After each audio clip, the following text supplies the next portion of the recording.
Cases of West Nile virus have already been reported in more than 20 states this year, including one case here in Arkansas. That's according to the CDC. Now, the mosquito season that raises the risk of West Nile starts earlier here in the south, but Bradley Blackburn spoke to one young woman who survived a very serious case farther north.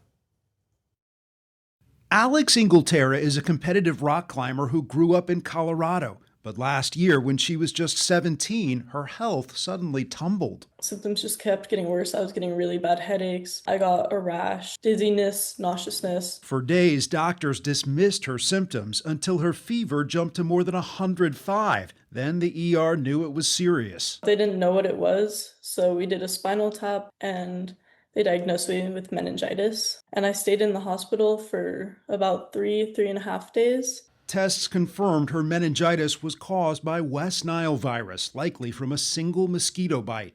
Data suggests most West Nile cases are reported in July, August, and September.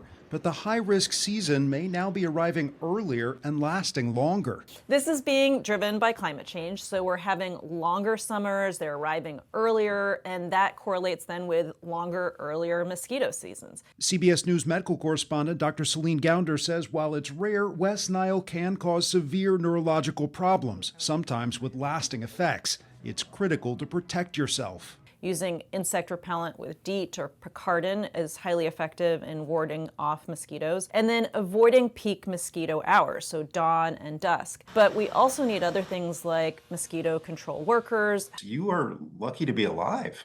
Yeah, I'm super grateful. A year later, Alex has finally recovered, but says her story should be a real warning. Wear a mosquito spray, and if you start to show symptoms, seek help. A long climb back after surviving a dangerous disease.